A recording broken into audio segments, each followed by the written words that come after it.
आजकल नशेड़ी, शराब पीने वाले, तेज स्पीड में कार और बाइक चलाने वालों को ही आदर्श और मिसाल माना जाता है।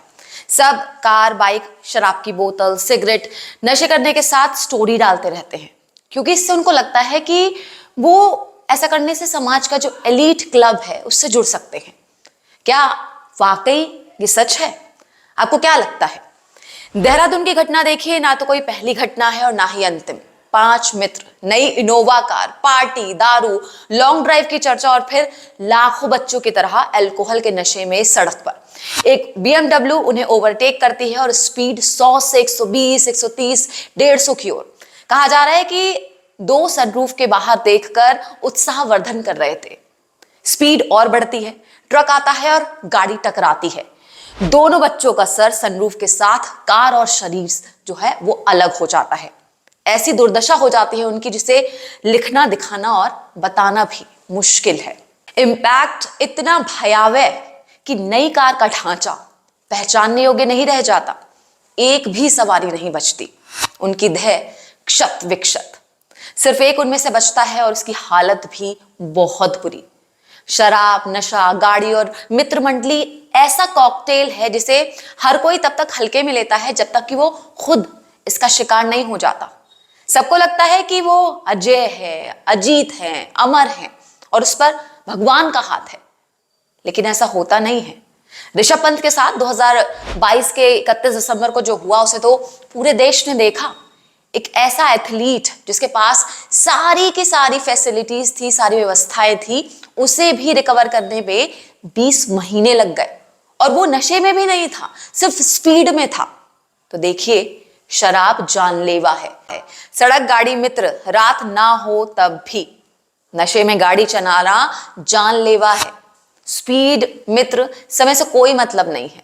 गाड़ी जानलेवा है अगर आपके मित्र आपको दारू पीने के बाद भी उस पर बिठाते हैं।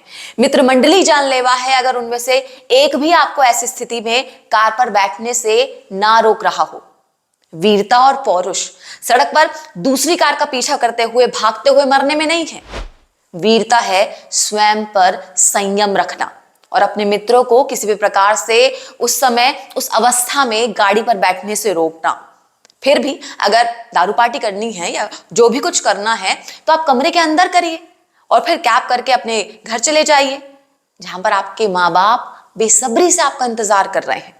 इनमें से तो देखिए, एक लड़की ऐसी थी जो कि अपनी माँ को बताए बिना पार्टी में गई थी। जब पुलिस ने उसके घर पर कॉल किया तो उसकी भोली माँ बोली कि भाई वो तो अपने कमरे में सो रही है। इनोवा कार का एक्सीडेंट शहर के ONGC चौक पर 12 नवंबर की रात लगभग 1:30 बजे हुआ। NDTV उसने अपनी रिपोर्ट में बताया कि 7 दोस्त एक पार्टी से लौट रहे थे और वो नशे में थे। ऐसा अनुमान लगाया जा रहा है कि छात्रों की इनोवा कार की टक्कर से पहले एक वो BMW कार थी, उससे रेस कर रहे थे। इंडिया टुडे टीवी को घटना से पहले की शाम का एक वीडियो भी मिला है जिसमें कुछ लड़के लड़कियां गानों पर नाचते हुए, ड्रिंक्स करते हुए और शराब पीते हुए नजर आ रहे हैं। हालांकि पुलिस ने अभी तक ये पुष्टि नहीं की है कि ये जो छात्र थे ये नशे में थे या फिर नहीं। पुलिस फिलहाल पोस्टमार्टम का इंतजार कर रही है। यह हादसा इतना भीषण था कि इनोवा कार का ऊपरी हिस्सा पूरी तरह से क्षतिग्रस्त हो गया है। कार की छत के परखच्चे उड़ गए। हादसे का शिकार हुए लड़के लड़कियों के शव 100-150 मीटर दूर तक सड़क पर इधर उधर पड़े हुए थे। वहीं कुछ के शव तो कार के अंदर ही फंस गए। हादसे में मरने वालों में 3 युवक और 3 लड़कियां हैं। इन सभी की उम्र 19 से 25 साल के बीच थी। इन छात्रों में 6 देहरादून और 1 हिमाचल का रहने वाला था। 7वें कार सवार सिद्धेश अग्रवाल, जिसकी उम्र 25 बताई जा रही है, उसको गंभीर चोटें आई हैं। उसका इलाज सिनर्जी अस्पताल में चल रहा है। अधिकारियों का यह कहना है कि उनकी हालत बहुत ज्यादा गंभीर है। फिलहाल पुलिस ये उम्मीद कर रही है कि सिद्धेश के होश में आने के बाद वो उनसे बातें करेंगे ताकि ये पता लगाया जा सके कि ये जो कार है कितनी तेज थी और इस हादसे की वजह क्या थी।